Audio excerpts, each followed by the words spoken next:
Meus irmãos, a paz do Senhor. Mais uma vez estamos na nossa 10ª aula do nosso catecismo. A gente parou aí no parágrafo 104. Então a gente vai do parágrafo 105 até o 114, ok? Eu agradeço muito o apoio de vocês, né, sempre. Compartilhem o vídeo para mais pessoas. O máximo de pessoas que vocês conhecerem, compartilhem os vídeos, deem like, ok? E curtam, né? Like e curtir é a mesma coisa, mas vocês entenderam. E se inscrevam no canal, tá bom? Então, antes de a gente começar o vídeo, eu queria dedicar essa aula rezando um Pai Nosso. Pai nosso que estás no céu, santificado seja o vosso nome. Venha a nós o vosso reino, seja feita a vossa vontade, assim na terra como no céu. O pão nosso de cada dia nos dai hoje. Perdoai as nossas ofensas, assim como nós perdoamos a quem nos tem ofendido. E não nos deixeis cair em tentação, mas livrai-nos do mal. Amém. E, claro, um Ave Maria. Ave Maria, cheia de graça, o Senhor é convosco. Bendita sois vós entre as mulheres, e bendito é o fruto do vosso ventre, Jesus. Santa Maria, Mãe de Deus, rogai por nós pecadores, agora e na hora de nossa morte. Amém. Vamos começar. Então, começando, parágrafo 105, inspiração em verdade da Sagrada Escritura. Deus é o autor da Sagrada Escritura, as coisas divinamente reveladas que estão contidas e são apresentadas nos livros da Sagrada Escritura. Foram registradas sob inspiração do Espírito Santo. A Santa Mãe Igreja, segundo a fé apostólica, tem como sagrado e canônicos os livros completos tanto do Antigo como do Novo Testamento, com todas as suas partes, porque escritos sobre a inspiração do Espírito Santo, eles têm Deus como autor e nesta sua qualidade foram confiados à própria Igreja. Deus inspirou os autores humanos dos livros sagrados na redação dos livros sagrados. Deus escolheu homens dos quais se serviu, fazendo-os usar suas próprias faculdades e capacidades, a fim de que, segundo ele próprio, neles e por meio deles, escrevessem como verdadeiros autores tudo e só aquilo que ele próprio queria. Os livros inspirados ensinam a verdade, portanto, já que tudo que os autores inspirados afirmam deve ter sido como afirmado pelo Espírito Santo. Deve-se professar que os livros da Escritura ensinam com certeza fielmente e sem erro a verdade que Deus, em vista de nossa salvação, quis que fosse registrada nas Sagradas Escrituras. Todavia, a fé cristã não é uma religião de livro. O cristianismo é a religião da palavra de Deus, não de uma palavra escrita e muda, mas do verbo encarnado e vivo, para que a palavra de Deus eterna, a palavra eterna de Deus vivo, pelo Espírito Santo, nos abram o espírito de compreensão das Escrituras. Então, vamos parar aqui. Vocês perceberam que aqui é muito óbvio, né, que tem algumas palavrinhas, né, meio rebuscadas. Então a gente vai traduzir em miúdos aqui. Então o catecismo ele diz o seguinte: a Sagrada Escritura é a palavra de Deus. Por que ela é a palavra de Deus? Porque todos os homens inspirados a escrever os livros que compõem a Bíblia foram inspirados pelo Espírito Santo. A partir dessa inspiração, subse-entende de que eles, ouvindo o que a palavra de Deus tinha para eles foram realmente redatores do próprio Pai Eterno, tá? E quando Jesus Cristo ele se fez verbo, a palavra ela deixou de ser algo simplesmente escrito para ser a palavra viva de fé. Então por isso que a gente, como católico, a gente diz que a palavra de Deus ela é movimento, ela é um rito de prática, né? Então não é um livro que você tem que deixar lá aberto e pronto, não. A palavra de Deus ela tem que ser praticada. E uma dica que eu dou para vocês é o seguinte: sempre procure na internet a homilia do dia, né? A homilia do dia é a proclamação do Evangelho. né, a liturgia do dia, né, o salmo do dia, porque assim você todo dia vai praticar o ensino da Bíblia através do magistério da igreja, ok? Vamos continuar. O Espírito Santo Espírito Santo, intérprete da Escritura. Na Sagrada Escritura, Deus fala ao homem a maneira dos homens. Para bem interpretar a Escritura é preciso, portanto, estar atento àquilo que os autores humanos quiseram realmente afirmar e aquilo que Deus quis manifestar-nos pela palavra deles. Para descobrir a intenção dos autores sagrados, há de levar em conta as condições de sua época e de sua cultura, os gêneros literários em uso daquele tempo. Os modos estão então correntes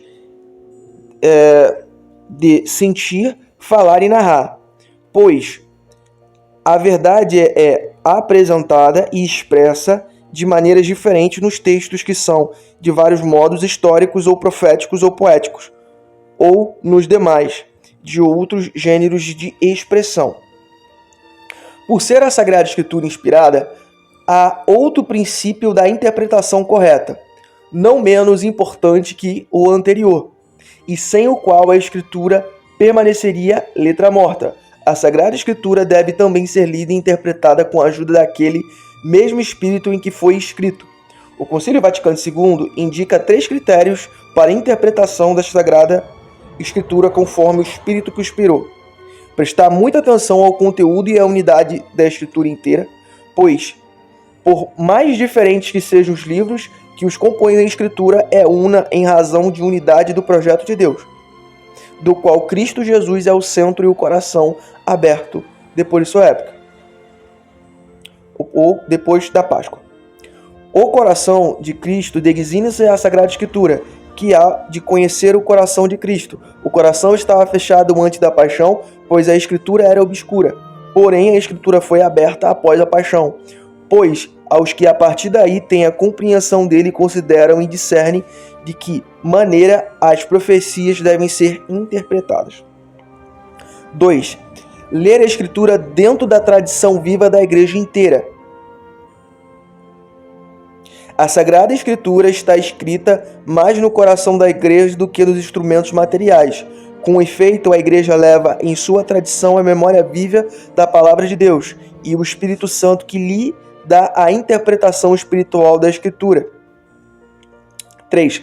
Ficar atento à analogia da fé, por analogia da fé, e tendo-se a coesão das verdades da fé entre si e no projeto total da revelação. Então, vamos aqui esmiuçar esses 3 pontos importantes que foi dado no Vaticano II, no Concílio do Vaticano II. 1. Prestar muita atenção no conteúdo, a unidade escrita por inteiro. O que isso significa? É muito importante a gente entender que mesmo a Bíblia tendo blocos de épocas diferentes e escrito em culturas diferentes, ela é una. A questão é como que a gente pode interpretar esse conteúdo. E uma dica que eu dou para vocês, sempre comecem do Novo Testamento para depois entender o Antigo Testamento. Por que eu falo isso?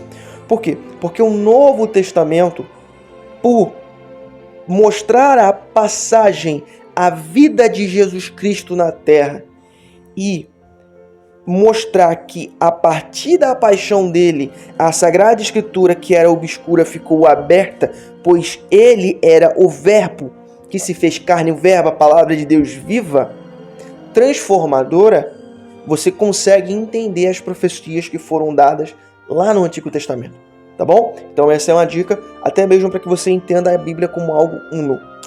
Vamos lá, segundo ponto. Ler a Escritura dentro da tradição viva da igreja inteira. O que isso significa, né? A interpretação da Bíblia e a colocação dos livros inspirados foi uma briga ferrenha.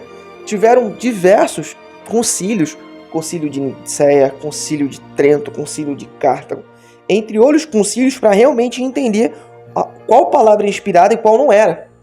A partir do entendimento realmente e acabando com as discussões sobre o que é inspirado ou não, a igreja ela tem um entendimento espiritual e apostólico de passar realmente o que deve se entender através da palavra de Deus. Até porque, não se engane, são mais de 2000 anos de tradição, então são diversos monges, os monges escrivãos, por exemplo, que escreviam a Bíblia em mão, porque não se esqueçam, até 1500 a Bíblia não era essa coisa bonitinha como a gente vê na catequese, não, organizadinha não.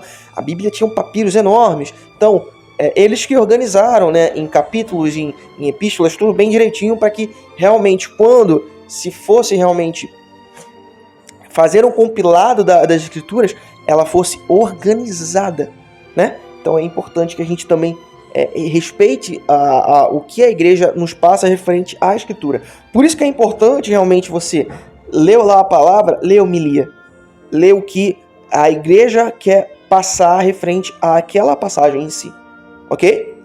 Seguindo para o terceiro ponto, vamos reler esse terceiro ponto. Ficar atento à analogia da fé por analogia da fé. Então vamos lá.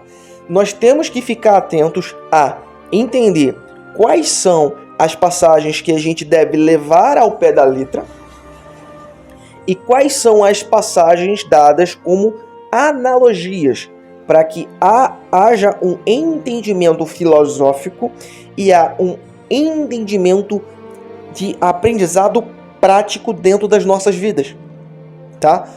Um exemplo, por exemplo, era como Jesus Cristo ensinava os apóstolos. Ele sempre fazia analogias, ele sempre contava histórias adaptadas ao entendimento daquele povo, né? Então, Jesus Cristo sempre teve essa sensibilidade. Então, é muito importante que a gente tenha e peça para o Espírito Santo para que a gente entenda. E é legal também sempre a gente procurar estudar a Sagrada Escritura também junto com a catequese. É muito bom, né? Sempre que você puder. Eu não entendi certa passagem. Você pode procurar no Google ou em alguns sites. O site da Canção Nova é muito bom para que você... essa passagem aqui na catequese tem uma explicação referente a esse tipo de passagem do Antigo Testamento, do Novo. Beleza? E que é muito importante para que a gente realmente tenha esse entendimento. A questão da Sagrada Escritura, as pessoas têm que entender que quando a gente se transforma em cristãos católicos, apostólicos, romanos, a gente tem que entender que a Sagrada Escritura ela é o ponto de partida, né? Para que a gente realmente tenha meditações profundas do que o Espírito Santo quer passar para nós, certo? E tendo a catequese como um auxílio para entender o que a doutrina enxerga referente àquela passagem. E você consegue unir as duas coisas. Ok? Então, é isso. Eu espero que tenham gostado do vídeo, nossa aula 10. Tá? Muito obrigado de verdade. E viva Cristo Rei e que o amor de Nossa Senhora inunde cada um de vocês. Fiquem na paz. Tchau, tchau.